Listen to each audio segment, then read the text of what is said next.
Thank you very much. Thank you very much for having me here. This is NAIDOC week, and the theme this week is language. So I just want to begin by speaking in my language, my father's language, Wiradjuri. Baladu Wiradjuri gibir dira maralinya badu Wiradjuri. Nadu yinji maramayanji ninagara niani buagalingura nina iradu. That's me saying that as a Wiradjuri man, as a proud Wiradjuri man, I pay my respects to the people of this land and ask that on this day all of us here can meet as one. I want to begin first with part of a poem by the African-American poet Richard Wright, written last century. And he said, "And one morning, while in the woods, I stumbled suddenly upon the thing, stumbled upon it in a grassy clearing, crowded by scaly oaks and elms. And the sooty details of the scene rose, thrusting themselves between the world and me." The sooty details of the scene. Richard Wright was describing, as a boy, stumbling upon a lynching.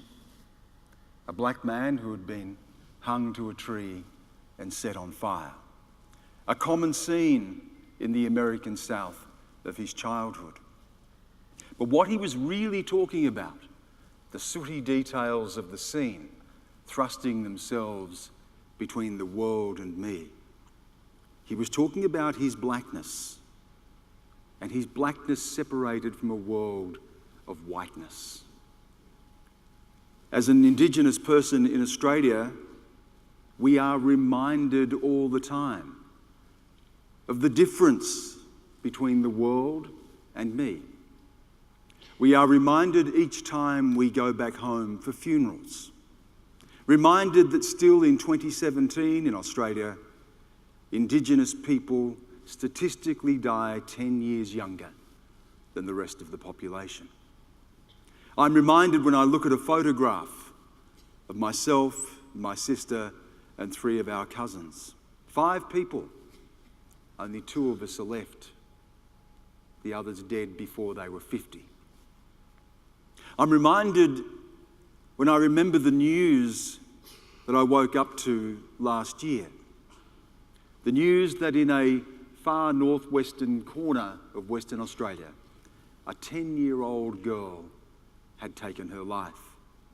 A 10-year-old girl.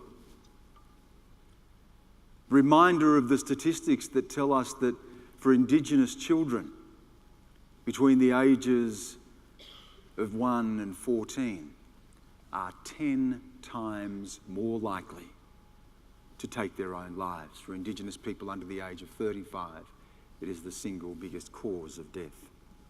They are the things that remind us that we are separated from the world around us. And these are the things that we're here to talk about today. The world that you, as medical professionals, are going to be inheriting, and the challenges you're going to be facing in our country. And a reminder still that our lives are framed by history and by the fact of our blackness and the way that blackness has been perceived. That from the moment that Europeans came to Australia, blackness was seen as being something that was dirty, that was subhuman. If it was human at all, it existed on the lowest levels of civilization. Go to the early descriptions of the settlers who speak about us as being the dirty, fly-blown blacks. That's how blackness was framed. The idea that people who had been on this country for at least 60,000 years, people who had made the first open sea journey in the history of humanity, a people of language and law and art and culture, science and politics and economy, that none of that counted. That for my people, my ancestors, in the eyes of the British, were not really here. The idea of terra nullius, an empty land, a land for the taking, meant that whatever rights we had were extinguished. The idea in 1901, when the Constitution was written, that the First Peoples of Australia would not be counted among the population of this new nation. That in another section of the Constitution, that laws could be made for people of any race, excluding Aboriginal people. That our lives were framed by dispossession, by exclusion, and by the racist ideas that our blackness, as they defined it, had positioned us somewhere outside of the great scope of humanity. This is the reality of the life. This is the reality of our history that we inherit. When we speak now of closing the gap, of reconciliation, of recognition, that all of this is contained within that sweep of history. That we cannot separate those notions from what has gone before. That when we talk about reconciliation in Australia, we have to ask ourselves, what are we really talking about? On whose terms are we reconciling? When we talk about recognition, who are we recognising? When we talk about closing the gap, are we talking about closing an economic gap? Or are we talking about closing a racial gap? Are we talking, in fact, about assimilation? Because closing the gap has been an idea that's been with us from the very early stages of the colony.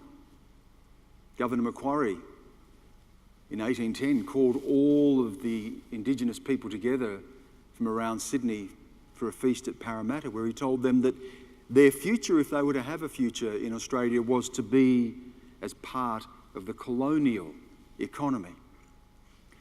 As far back as 1810, they had set up schools and homes for Aboriginal children to be taken, to be schooled in the ways of Europeans. But the idea was that the closer we would come to whiteness, the closer we would come to civilization, we'd be able to leave being Aboriginal behind us. That idea has persisted throughout Australian history. In 1937, while the Nazis were dreaming up the final solution, the extermination of the Jews, the so-called protectors of Aborigines came together for a conference in Canberra, where they were discussing what to do about, this was the phrase used at the time, the evil half-caste. The people like my grandparents, who were seen as having inherited the worst of both the white and the black. There were some who had the view that nothing could be done for us, that we were cursed with blackness, that it was a stain that could never be removed from us, that the best thing to do would be for us to disappear, to eventually die out. Others believed that our salvation lay in being merged, as the phrase was at the time, absorbed into the Commonwealth. Absorbed into the Commonwealth by being whitened. There was an image that was popular at the time that showed 3 generations. An Aboriginal grandmother, her daughter, and her grandson, each progressively lighter. This was the dream. This was the dream of an Australia where Aboriginality would disappear. That Australia would no longer be reminded of the fact that this was Aboriginal land, that this land had been taken, and that the people from whom it had been taken remained to remind people of the price that had been paid for Australia's prosperity. But of course, we did not die out. People married each other. We clung to our communities. By the time I was born in 1963, my family were living on the fringes of Australia. We were the marginalised, fringe-dwelling blacks, poor, moving from town to town. Life for me was a succession of small country towns as my parents looked for work. This had been a tradition amongst our people. Locked out of Australia on the one hand, seeking a place in Australia on the other. I've written about this as the story of an economic migration. The migration within Australia, of a people forced from their country having to find a place in what was a very new country, with our entry blocked by racism and discrimination, marked by poverty and marked by our blackness. My life was spent on the road. I changed school at least 13 or 14 times before I was into my teens. By the time I'd finished high school, I could have counted 18 or 19 different schools that I'd attended.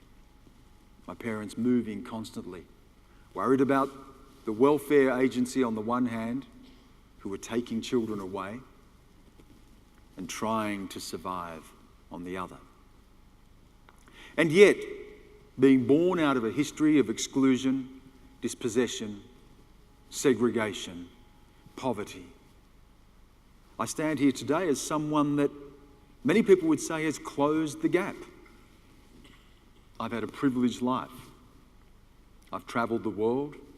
As a reporter, I've reported from more than 80 countries. I've lived in 5 different countries. I've covered the great stories of our time: war in Iraq, Afghanistan, terrorism throughout the Middle East, into South Asia. I've been into the secret world of North Korea, seen the rise of a new China, seen the end of conflict in Northern Ireland, and the handover of Hong Kong from Britain to China. It has been a remarkable career that has led me back here to this country, to a country where I'm reminded, for all of my good fortune, my own people continue to suffer. Where I'm reminded that in a country as prosperous, and we are told as multicultural, tolerant and successful as we are, and we can see, as we saw just a couple of years ago, an Indigenous footballer, Adam Goodes, booed into submission, booed into walking away from the game that he had loved. An Australian of the Year, taunted for having stood up proudly and defiantly in the face of racism. So how do we deal with this stain of our birth, the illegitimacy of settlement, the pervasive grip of racism, and the harsh reality of so many black lives today? Well, we are reminded just this year of how our people, Indigenous people, have changed this country. We're reminded of how in 1967, 50 years ago this year, Australians, in the most successful referendum ever held in this country, voted more than 90%, voted yes to including Aboriginal people in this country, finally counting us in the census and allowing the government to make laws for Aboriginal people as they do for the rest of Australia.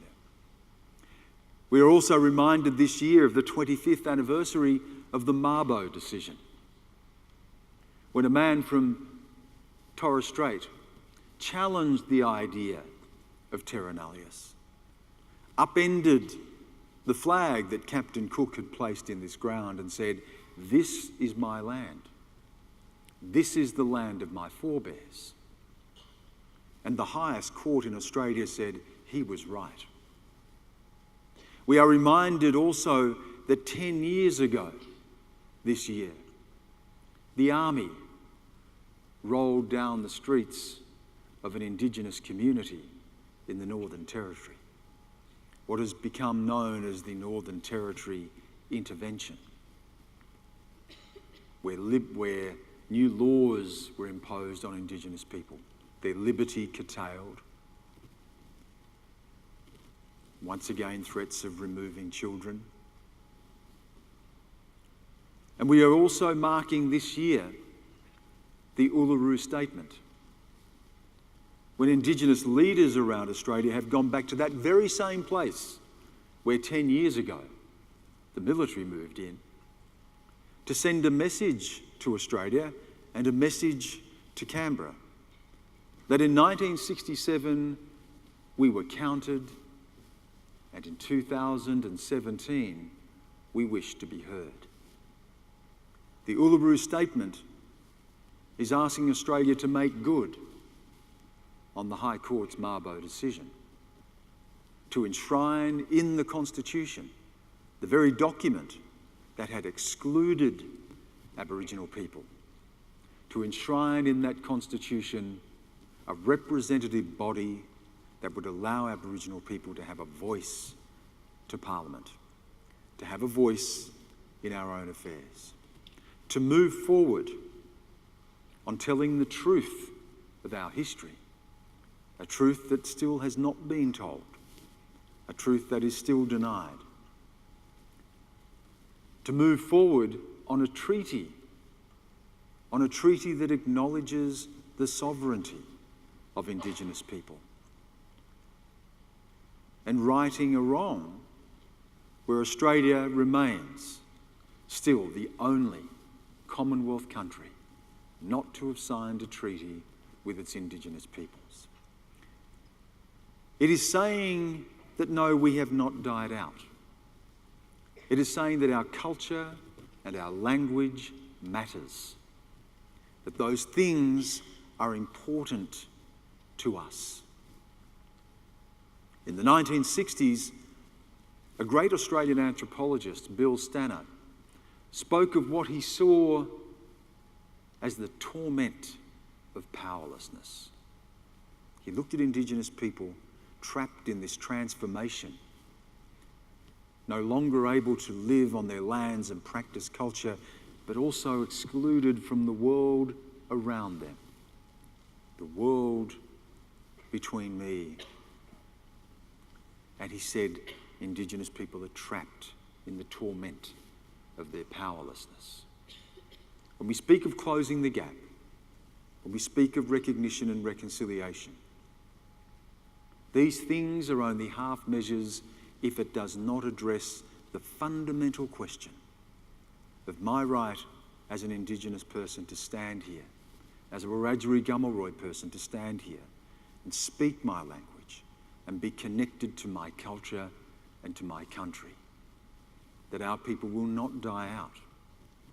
If it is just about closing the gap, if it is just about better health and education and housing and employment outcomes, all of those things that should be open to all Australians, regardless of our particular racial background. If it is just about that, then I've closed that gap. So many of us have already achieved that. There are more Indigenous university graduates today than ever before. The Aboriginal professional class and middle class has been booming. But closing the gap and reconciliation and recognition without power, without a recognition of our fundamental rights, without treaty, without an acknowledgement of Indigenous sovereignty to this land, closing the gap is just assimilation. Thank you.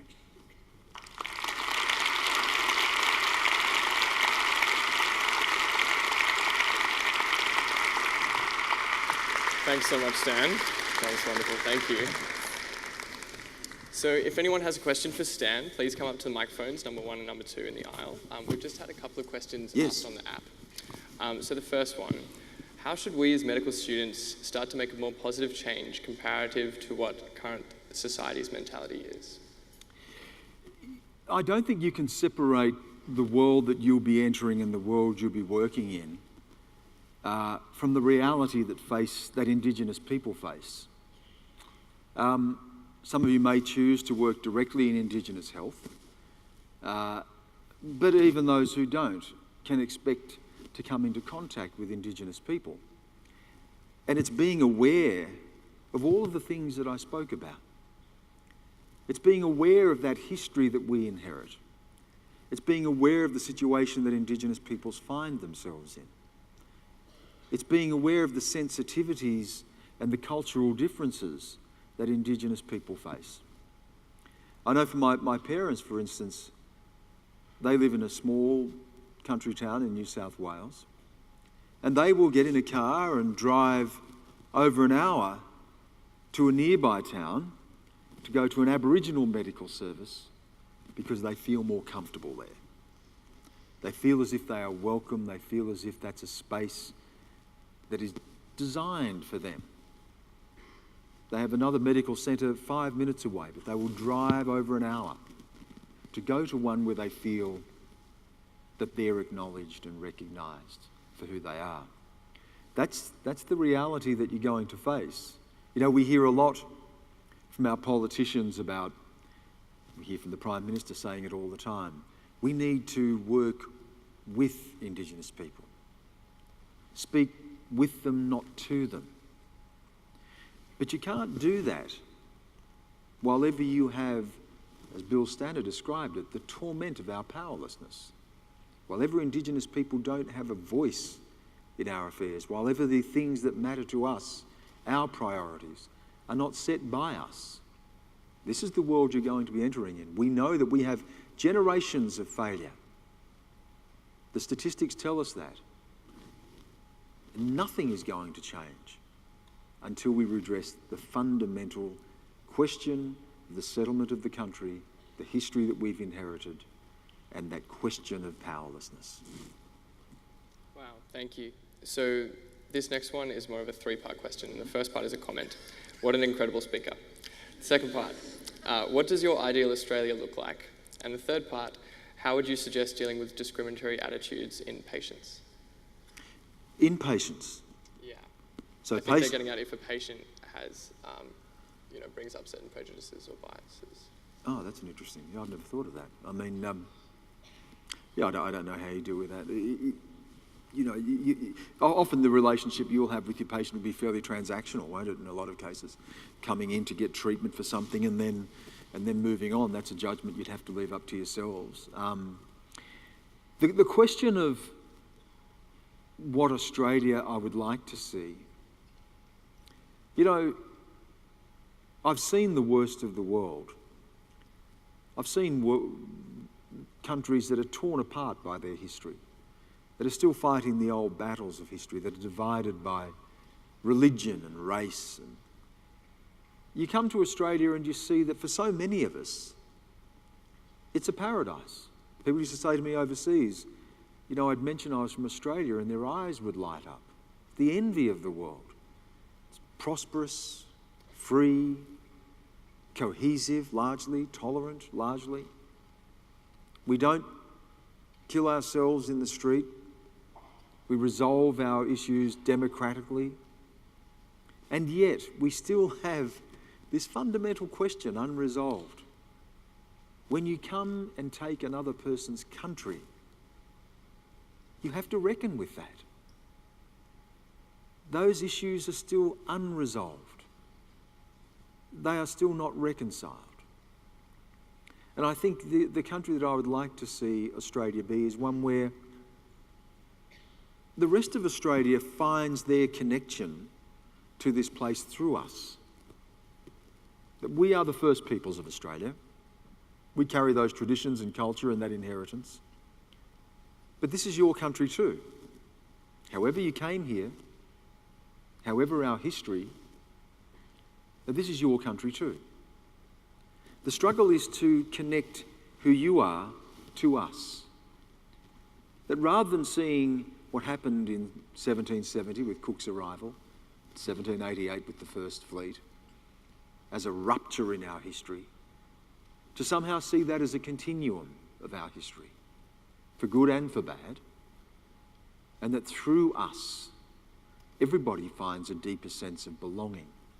But that cannot happen while the powerlessness remains and while Indigenous peoples still live on the fringes of what is, by some measures, the wealthiest country in the world. think we just have a question at number 2. Yeah. Hi, my name's Jake. I'm a part of the Palawa mob down in Tasmania. Hey, bro. How you going? I know Not bad, how are you? Yeah, how are you? I'm pretty good. I've met you before. As you were saying about the Indigenous health centres, in Tasmania, after a specifically shocking history especially, there's still a lot of hesitancy to go to those Indigenous centres, as it's basically what our community is seeing as white people working as doctors in the Indigenous health centre, and we only have one graduated Palawa woman who's still undergoing her residency year and 2 more Palawa students in first year. And while there's really strong emphasis on increasing Aboriginal doctors, in the meantime, while those numbers are increasing, how can we encourage our community to seek help from those who they're still possibly afraid of, and that self-isolation? Yeah, look, again, you know, it comes back to that question of us being in control of what we want and how we want it. I mean, you know, for many of us, you and me, we're comfortable in this world. We understand how to bridge those worlds, you know. It's often been described as an ambivalence. We live with an ambivalent attitude towards Australia. We accept these things are unresolved, but we have a transactional, practical relationship with the country, and I'm very grateful for the good things of Australia that I'm able to enjoy. We have a convivial relationship with other Australians, even though that fundamental questions still remain unresolved. But for a lot of our people, my parents and the people you're talking about there, that sense of estrangement from Australia, the history of inheriting that powerlessness, it were doctors, it was mission managers, it was police, it were welfare officers. These are the people who decided where you could live, who you could marry, whether you could keep your children. No one's lives have been so dominated by the state in Australia more than the lives of our people. Trying to overcome that is enormous. As I say, for my parents, the only place they feel comfortable is in a place they can walk into and they can see Aboriginal faces. There are doctors there who are either Aboriginal doctors or they're sensitive towards issues of Indigenous people. But, you know, I'm hearing you there as well. Even those places are often very confronting for our people to go to. So it's about reversing that power imbalance, making people, it's a holistic thing, you know. It doesn't just exist in isolation. It's not about getting a job, getting an education, getting better health care. It's a total picture. It's about changing the idea of who we are and our place in Australia. When you live with that deficit and you're reminded of that deficit, it erodes your security, it erodes the sense of your own humanity. And that's what you're seeing all the time, you know. So until those fundamental questions are addressed, we're never going to deal with the contingent issues, all of those other things that cascade off that fundamental question about our place in our own country. That's a long road. And we've come a long way, but that's where we're at now. The task for people of your generation is making good on the struggle of people who've come before you, and making sure that Australia is held to account, and making sure that we deliver on those questions of power and redress that power imbalance and give people back a sense of their place in this country where they're secure enough to be able to deal with the world around them that everyone else has to deal with. Go to the doctor when you're sick. Go to the bank. You know, pay your bills, send your kids to school, deal with those things, but deal with them in a sense that you are secure in your place in the world. Thank you. Following on from that, you mentioned the Uluru Convention and the Uluru Statement. How do you see the future of Indigenous recognition in the Constitution moving forward? Well, you know, I'll just go on what our own people have told us, and that is that the idea of a symbolic recognition, which had been favoured by many in government, the idea that we could say some nice things about Aboriginal people and It would all give us a sense of comfort and ease with our own history. That doesn't fundamentally change things for us. So I think the message out of Uluru was that they want to redress that power imbalance. I mean, is it too much to ask that the most impoverished and imprisoned extreme minority in this country have a say in their own affairs, particularly in the affairs of their lives on their own country? You know, people often talk about Australia shouldn't be divided between races, Australia should be a fair go for all, everyone should be treated the same. Well, the reality is we are not all the same, and we are not all treated the same. And the reality is that Indigenous people in Australia have different rights. As the First Peoples, the High Court, not us, your own court has recognised that we have inherent rights. Indigenous people control or own at least a third of this continent. It is reasonable to expect those same people would have a say in what happens on that land, a say in our own lives. And that was the message that came out of Uluru. And I think fundamentally the Australian people don't have a problem with any of that. I think it's the political class that has a problem. There is a political roadblock. There is a political impasse that we cannot move beyond. The people are often with us. It's mobilising the political support to get these things done. That's going to be the biggest roadblock. Sorry, Stan, it's been a long week for me. That's good, mate. My name's Tom, I'm from Deakin in Geelong, and you mentioned the Northern Territory intervention, which commenced 10 years ago. That clearly has not closed the gap in that area in regards to health. I have a two-part question. One, where do you think Australia should move in terms of that program? And two, are there any other countries that have faced a similar issue with their Indigenous population, and can we use them as an example to help our Aboriginal and Torres Strait Islander population? Well, first of all, you're right. In the 2007 intervention, a lot of money was spent, and there was a big effort there to deal with. There was a lot of media reporting at the time around the dysfunction of those communities and abuse, sexual abuse, alcohol, drug abuse. And there is no doubt that these things existed, but certainly not to the extreme or the extent of what was portrayed, and certainly not to warrant the restrictive laws that were imposed on Indigenous people. If you want to overcome questions of powerlessness, you don't do it by disempowering the people even further. There's a fundamental flaw. People often, said that if there is a need for some of that, action to be taken in a remedial sense, it cannot be done without the input of the people themselves. And that was the big flaw of the intervention. There was no consultation with the people.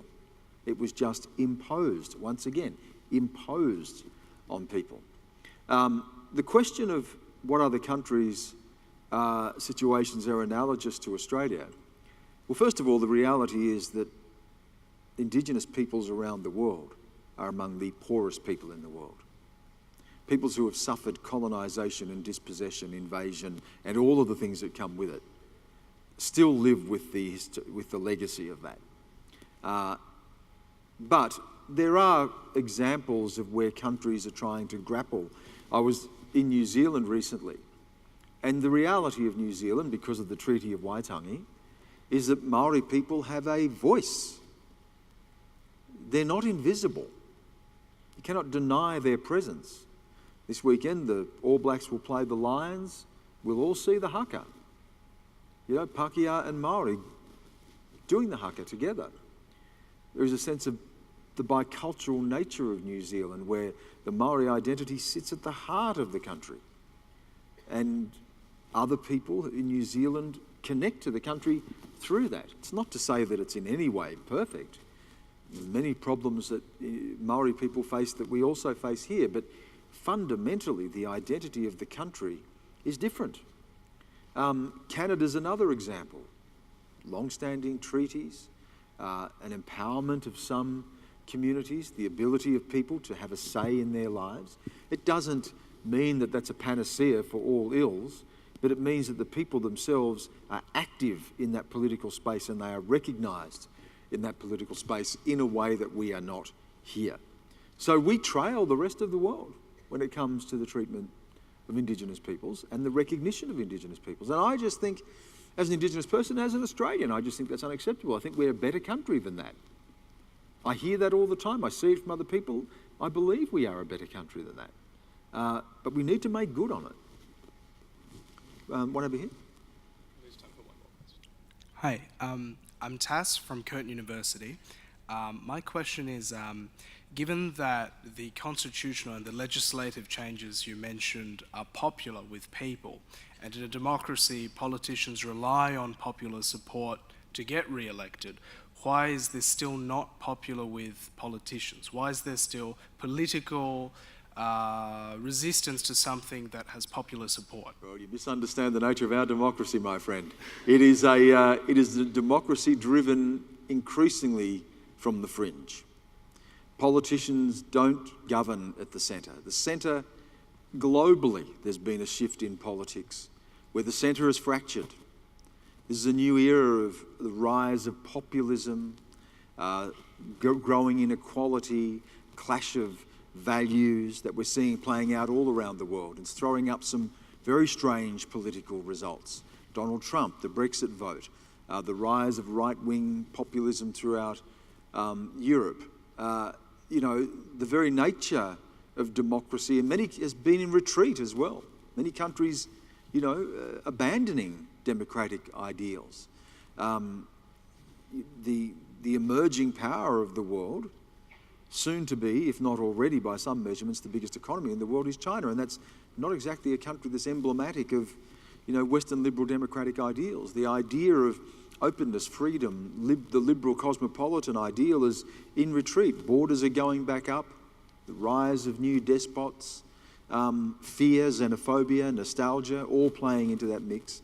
Politicians are gravitating to the fringe. So in Australia right now, where elections are decided by those people on the margins, that's where the politicians are going to go.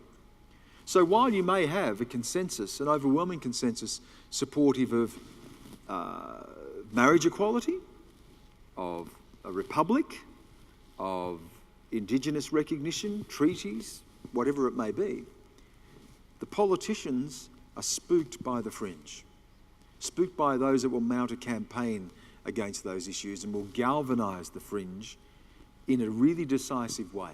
Elections are no longer decided in the centre. They're decided on the margins. And that's what we're seeing now.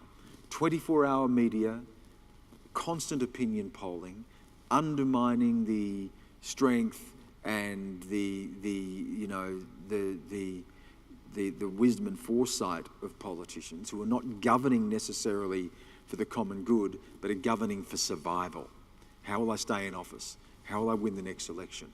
What's the least damage that can be inflicted if I take this decision?